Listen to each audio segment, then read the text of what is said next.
comentários do Nori, foi realmente uma bomba que caiu no Morumbi, a pior derrota da história do São Paulo jogando no seu estádio. E a gente teve protestos da torcida, tivemos notícias de bastidores agitando também uma possível saída do Fernando Diniz. Vamos mostrar então os campinhos para a gente abrir os trabalhos da Série A. Vamos mostrar os campinhos de São Paulo e Coritiba, as possíveis escalações desses dois times para esse jogo importantíssimo. Interessa para os dois lados. Então, olha lá, o São Paulo. Thiago Volpi, Juanfran Arboleda, Bruno Alves e o Reinaldo. O meio-campo com Dani Alves, Luan, Gabriel Sara e Igor Gomes. O Luciano e o Breno. O Luciano até deixou o treino hoje um pouco mais cedo, mas a tendência é que ele esteja em campo mesmo nesse sábado contra o Coritiba às 7 da noite no estádio do Morumbi. A gente vai acompanhar agora a escalação do Coritiba e aí a gente faz logo um pacotão para comentar desses dois times. Tem como a gente já rodar a escalação do Coritiba? Tem, como não, olha só. O Wilson no gol, Natanael, Natan Ribeiro, Henrique Vermute e o Jonathan na lateral esquerda. Tem essa dúvida aí com o Ângelo, mas a tendência é que jogue o Jonathan. Hugo Moura, Nathan Silva, Matheus Bueno ou o Galdesani. A tendência é até que o Galdesani, se estiver bem, pode entrar no time.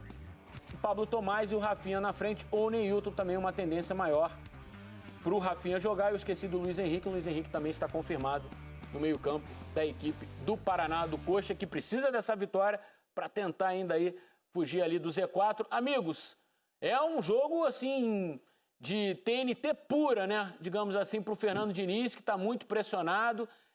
Dizem até que se ele não vencer o Coritiba, talvez não tenha como mantê-lo até o fim do campeonato. O que vocês estão esperando dessa partida? Nori, vamos lá, vou começar com você agora, que comentou o jogo contra o Inter. Foi assustador ver como o São Paulo se abateu, Eric, a cada gol do Internacional, o domínio do Internacional no começo do jogo, esse semblante do Diniz que a gente está vendo aí em várias imagens daquela partida mostra muito como está tenso o ambiente do São Paulo. Mas eu acho que o Diniz não pode pagar uma conta que é de vários anos do São Paulo, de vários erros de diversas diretorias. Jogaram nas costas do Diniz um peso que eu acho que ele não merece, até porque foi ele, com o trabalho diferente dele, com defeitos e virtudes, que levou o São Paulo a uma condição que há muito tempo o São Paulo não tinha, que é de disputar o título do Campeonato Brasileiro. Então, eu acho injusto que se coloque tudo isso, todo esse peso de erros administrativos, erros de outros treinadores nas costas do Diniz. Óbvio que o time tem caído de produção, é um time que está assustado, é um time que ainda não provou ser capaz de saber ganhar, de saber ser campeão, mas a rodada teoricamente boa para o São Paulo voltar à liderança. Você tem um Grenal, que é um jogo de resultado imprevisível. O Inter há 11 jogos não ganha do Grêmio e o São Paulo tem a obrigação de ganhar do Coritiba. Não é desrespeito ao Coritiba, basta ver as posições nas tabelas. Se o São Paulo não tiver competência com a diferença técnica que tem do Coritiba para ganhar do Coritiba em casa, aí ele vai ter que abandonar o título por absoluta falta de capacidade. Ô, Rafa, por que você acha que a vantagem de 7 pontos do São Paulo derreteu tão rapidamente assim? O São Paulo não vence um jogo desde o dia 26 de dezembro, e aí a gente bota no pacote aí a eliminação na Copa do Brasil, com o Grêmio também, mas sobretudo no Campeonato Brasileiro. Como que uma vantagem boa dessa de 7 pontos derrete tão rapidamente num time que vinha apresentando bom futebol? A vantagem que o São Paulo conseguiu, ela não foi assim, obra do acaso. O São Paulo construiu essa vantagem, né? Eu acho que isso é o que mais chama atenção, a velocidade com que a equipe desmanchou dentro do Brasileiro. E quando você cita os confrontos contra o Grêmio na Copa do Brasil, não só pela eliminação, mas pela incapacidade de produzir no segundo jogo, quando empacou, ficou travado no jogo do Grêmio e empatou em 0-0 e foi eliminado, eu acho que deu uma resposta muito ruim em termos de confiança. E esse jogo, o jogo que o Fernando Diniz prega, e aqui não há juízo de valor algum, mas como você busca o protagonismo com a bola, ele depende muito do jogador acreditar no que é proposto e estar confiante para desempenhar suas ações dentro do jogo. E essa confiança ruiu muito rapidamente, né? E aí você tem um atropelo de situações, as derrotas que se sucedem, culminou com um placar, e o que o Nori citou e estava presente, né, na transmissão do jogo, um jogo que fugiu completamente à mão, ao controle do São Paulo no último meio de semana. É verdade, essa rodada agora, assim como a anterior era uma rodada pesada, importante pelo confronto direto, essa pela situação do Inter, pelo adversário do Inter, é uma rodada que se coloca para o São Paulo de recuperação. E aí é que eu acho mais legal, assim, por mais que muita gente esteja, mais uma vez, incomodada com o que é o momento do Fernando Diniz, o momento do próprio São Paulo, o Diniz ele responde no momento de instabilidade com o que ele tem de melhor. Ele não saiu trocando todo mundo no time. Se a gente olha o campinho e vê que é o desenho do São Paulo que viveu o melhor momento na competição. Ele não está propondo 5, 6 mudanças, uma equipe completamente diferente. Tem a dupla de frente, tem a dupla de moleques na armação, tem o Daniel Alves perto do Luan, o Arboleda trazendo consistência com o Bruno Alves. Teve até um momento em que foi o próprio Diego Costa, né? Não era o Arboleda. Mas, enfim, é um São Paulo desenhado da forma como ele também conquistou a sua liderança e o seu melhor momento na competição. Só que esse é um ano muito irregular, né? Esse é um ano de muita oscilação. Acho que o São Paulo nem era a equipe dos 7 pontos de diferença, tão superior às demais dentro do Campeonato Brasileiro, como também não é essa, de sofrer a maior derrota jogando em casa, os 5-1 para o Internacional. São Paulo está no meio do caminho disso aí, mas esse é um Brasileirão montanha-russa, né? É uma temporada típica e que força ainda mais esses conceitos que estão bem arraigados aqui, bem inseridos, né, no que é a disputa de Campeonato Brasileiro. A gente tem, mais uma vez, um baita equilíbrio, mas a gente está falando de um nível apresentado, de oscilações e de dificuldade de sustentar um bom futebol por períodos mais longos. Isso tem tudo a ver com falta de treino, com excesso de jogos, com impossibilidade de descanso, e as equipes vão e vêm, como é o momento do Inter agora, né, de comemorar o seu 100% de aproveitamento em 7 jogos. Enquanto eu bato um papo com o Nori, a gente vai rodar as imagens do protesto que a gente teve hoje em frente ao CT do São Paulo, na Barra Funda. Não eram muitos, mas enfim, vários registros, faixas contra o Daniel Alves, contra o Raí, pedindo, ou sugerindo, ou exigindo a demissão do Fernando Diniz, lamentando os 12 anos, né? Eles, segundo esses torcedores do São Paulo, de vexames. O último título foi em 2012, mas ali eles estão alegando, enfim, fazendo referência ao título de 2008 do São Paulo brasileiro. Foi a última vez que o São Paulo conquistou um título de relevância nacional, mas conquistou a Sul-Americana em 2012, aí a faixa fora Raí. Nori, há bem pouco tempo, os torcedores do São Paulo era quase assim, quase com a certeza do título, ainda com aquele pé atrás, porque a gente sabe que torcedor é sempre gato escaldado, né? Tem sempre aquele pezinho atrás, mas assim, muitos torcedores de São Paulo acreditavam que era possível agora em 2020/21 quebrar essa escrita e voltar a conquistar um título de relevância, né? E agora esse protesto. A gente teve também no GE. Globo notícias de bastidores, muita gente exigindo a saída do Fernando Diniz. Você acha que esse jogo contra o Coritiba pode, assim, em caso de uma derrota, de um empate, interromper o trabalho do Fernando Diniz, mesmo faltando 6 jogos para o fim do campeonato? Eu acho que pode sim, Eric. Do jeito que o São Paulo é turbulento, do jeito que o São Paulo anda tenso, é uma questão política que envolve o clube, a troca recente de presidentes, o presidente, pelas notícias de bastidores, o novo Júlio Casares, ele não o Fernando Diniz não é o treinador de preferência dele, já foi anunciada a troca do Raí, provável. O Pássaro, que era o cara que fazia uma ligação entre elenco, empresários de jogadores e diretoria, um cara querido pelo grupo, saiu. Isso tudo balançou um pouquinho o ambiente do São Paulo. Então, acho que no caso de uma derrota para o Coritiba, que eu acho pouco provável, dependendo do que acontecer no Grenal, dependendo do que acontecer com o Atlético e com o Flamengo, eu não vejo impossível a possibilidade de demissão do Diniz, não. O São Paulo é um time que essa irregularidade e essa falta de confiança que a gente vê nos jogadores, ela nasce na diretoria. E de 12 anos, não é de agora. A diretoria do São Paulo, ela não tem convicção nenhuma. As diretorias do São Paulo, nos últimos anos, elas trabalham absolutamente sem convicção. Basta a gente puxar cada tipo de treinador que o São Paulo contratou nos últimos anos. Cada um com uma proposta diferente, não teve sequência de trabalho.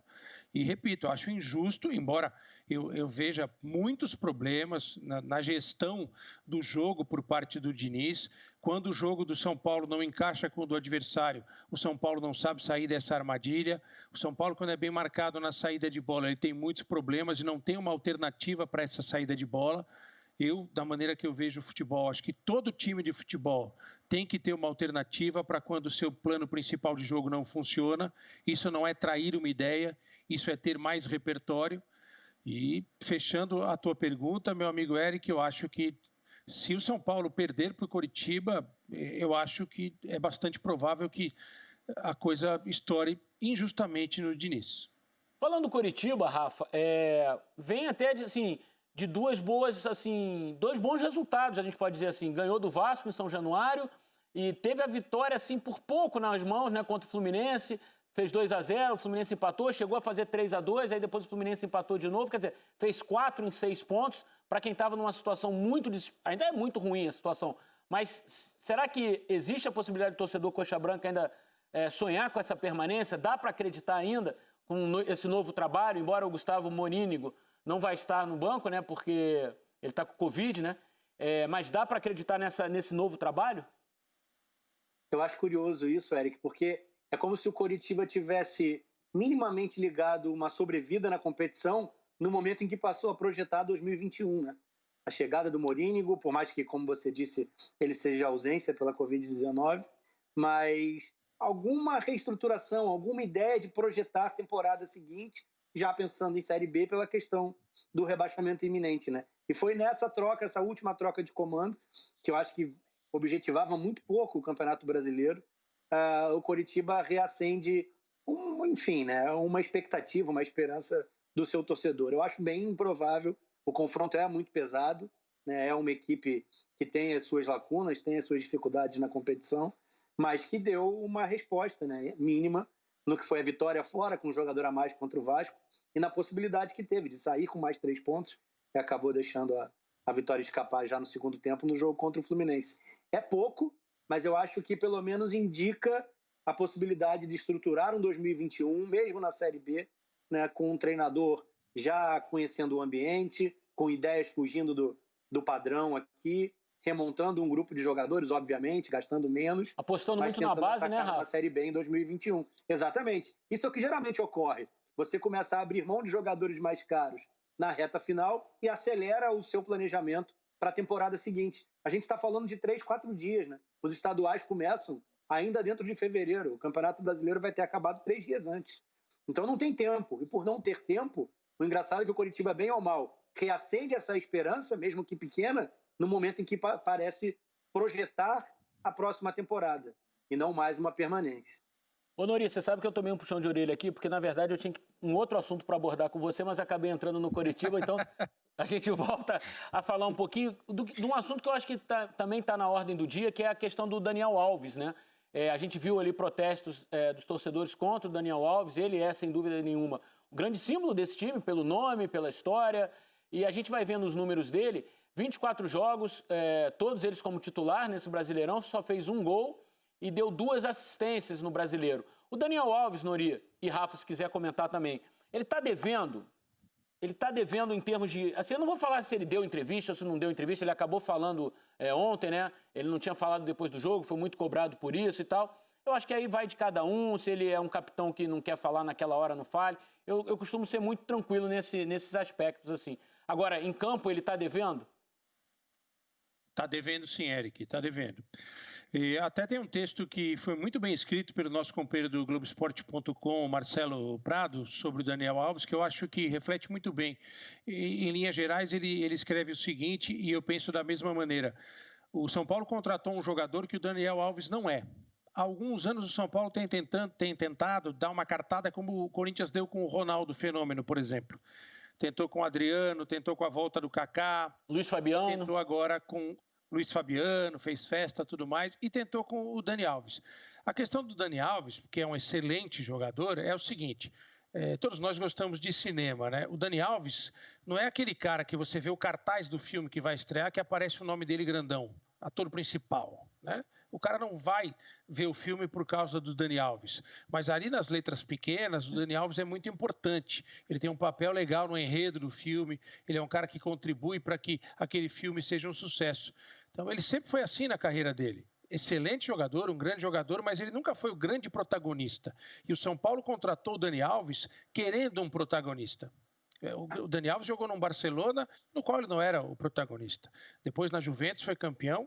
Não era o protagonista. Ele foi um jogador... E não jogava nem nessa posição que ele está jogando agora, né, Nori? Nessa posição, né? Ele está tentando alguma coisa, não um final de carreira, que é até injusto falar em final de carreira para ele, porque tecnicamente ele é muito bom ainda, mas tentando migrar para uma outra posição, pensando em acrescentar anos ao seu desempenho esportivo, porque jogar na lateral tem uma exigência física muito grande. Mas eu acho que o São Paulo fez isso. Ele não é um jogador que vai fazer muitos gols, que vai ganhar jogos para o São Paulo, mas ele é um jogador que pode contribuir para que o São Paulo tenha um equilíbrio, e acho que ele está devendo não só pelo desempenho individual dele, mas pela liderança. Eu acho que ele poderia ser um líder mais efetivo dentro de campo nos momentos em que o São Paulo fica evidentemente abalado, quando sofre uma derrota, quando sofre um gol e quando perde, como perdeu para o Inter. Você quer abordar esse tema também, Rafa? Passa muito pelo que o Nori falou, né, Eric? E dando contribuição, assim, é a ideia de que não há uma transferência direta, né? Porque a gente está falando dessas questões. Não era protagonista, não desempenhava a mesma função. Então, quem efetiva a contratação e a mensagem que se passa para o seu torcedor é que você está contratando o Daniel Alves, espetacular, principalmente dos tempos de Barcelona, mas, enfim, o jogador competitivo do PSG, da Juventus. Só que esse jogador não seria o mesmo cara a chegar ao São Paulo, pela função que ele vai desempenhar, pelo que você vai exigir dele, pelo seu entorno, é o contexto influenciando numa análise individual, né? E você não transfere o cara individualmente, tira lá do lado do campo no Barcelona e fala assim, vai jogar igualzinho no São Paulo, sendo quase um camisa 10, que foi o primeiro desenho, né? Um pouco mais à frente. E agora já situado pelo menos numa saída, numa primeira fase de construção, vendo o jogo de frente. Acho que ele oscilou, como todo mundo no Brasil, como boa parte das equipes no mundo, enfim, principalmente nessas que tentam ficar com a bola, que tentam ser protagonistas a partir da posse. Essas têm sofrido ainda mais dentro da temporada 2020/21, não só no Brasil, no mundo inteiro. E acho que ele passou por isso. Teve bons momentos no campeonato, mas mesmo nesses bons momentos, entra nisso que o Nori falou. Ele está nas letrinhas menores.